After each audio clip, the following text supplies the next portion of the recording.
ఇప్పుడు ఇందాక చెప్పారు మీరు ఎవరన్నా హీరోని కానీ ఎవరన్నా వ్యక్తిని కానీ మోసం చేశారంటే రవితేజ అని చెప్పారు. అలా మిమ్మల్ని ఎవరన్నా మోసం చేశారా ఇప్పటివరకు? చేశాడు సార్. ఎవరు?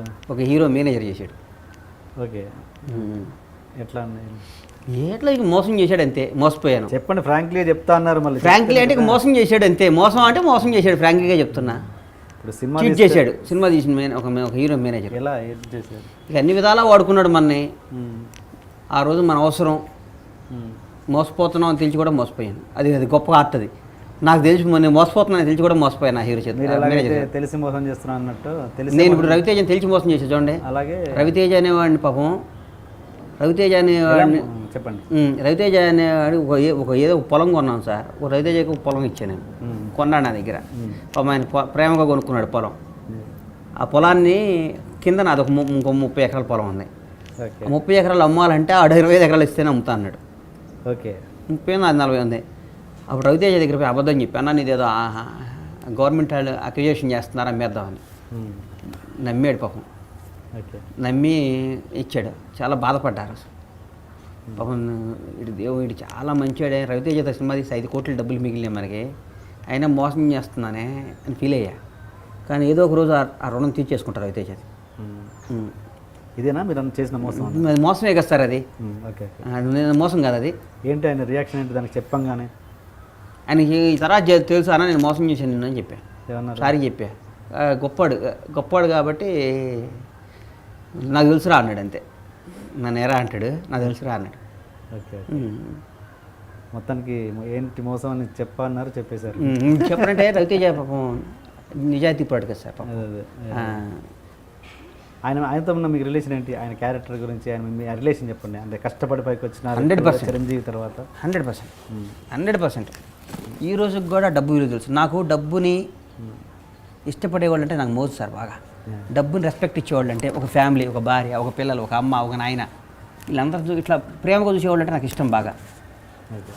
అట్లా ఇండస్ట్రీలో చాలా తక్కువ మంది ఉండేది. ఒక ఫ్యామిలీ అంటే ఒక రవితేజ కది విపరీతంగా ఉంటాయి.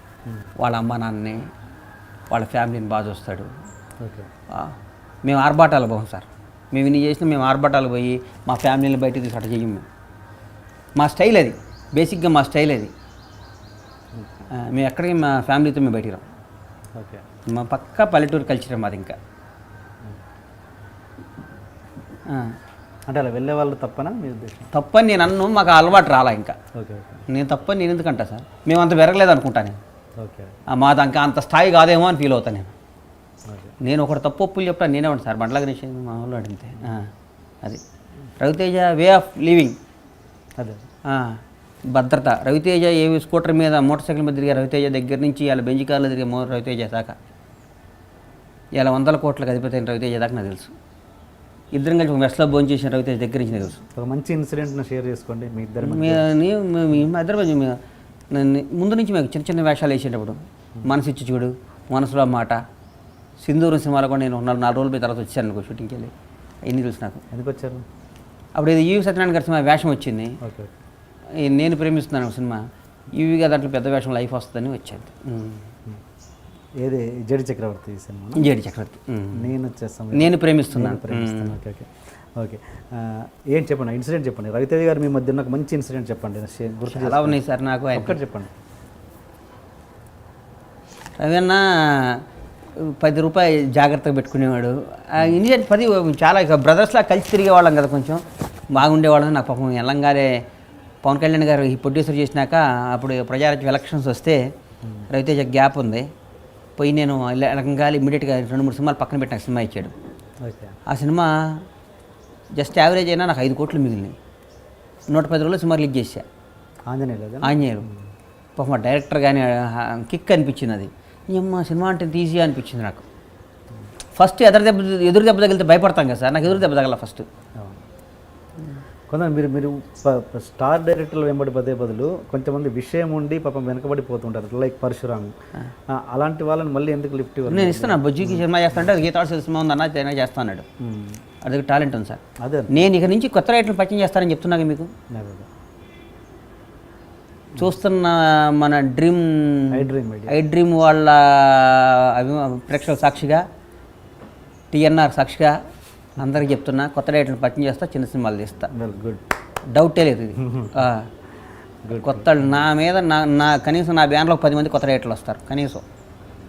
10 మంది కొత్త డైరెక్టర్లు లైఫ్ ఇస్తాను నేను. కొత్త వాళ్ళని డిజాస్టర్ సినిమాలు తీసిన వాళ్ళు కూడా మంచి కథ తీస్తే సినిమా చేస్తా. ఫిక్స్ అయిపోయా. ఎంత లో బడ్జెట్ అంటే 1 crore లో బడ్జెట్ ఏముందో సార్, 1 crore అటు దీని 10 కోట్లు మినిమంతో తీస్తా సినిమా. 1 కోటి 50 లక్షలతో నేను సినిమా తీయ. ఓకే. నాకు ఆనం 10 కోట్లతో సినిమా తీస్తా మినిమం. కొత్త వాళ్ళతో అది వర్కౌట్ కాదుగా. వర్కౌట్ రిలీజ్ అయినా చేస్తా. ఓకే సార్ నేను సినిమా చేస్తే ఆడియో ఫంక్షన్ నుంచి సినిమాని పైకి ఎట్లా లేపాలి నాకు బాగా తెలుసు సార్. ఓకే. నాకున్న టాలెంట్ అది. వన్స్ ఆడియో ఫంక్షన్ స్టార్ట్ అయినాక సినిమాని ఎట్లా పైకి తీసుకెళ్ళాలో నాకు బాగా తెలుసు. నా సినిమాని ఓపెనింగ్ సెట్ తెచ్చుకోవాలి నాకు బాగా తెలుసు. ఓకే. అండ్ ఇప్పుడు కొత్తగా వచ్చే మీరు ఇంత అనుభవం చూశారు, కొత్తగా వచ్చే ఇండస్ట్రీలకి సినిమాలు తీయాలి అనుకునే వచ్చే ప్రొడ్యూసర్లకి మీరు ఇచ్చే గైడెన్స్ ఏంటి? నేను గైడెన్స్లో ఇస్తా సార్. ఇస్తారండి మీరు మీ అనుభవంతో? నేను ఇవ్వలేను.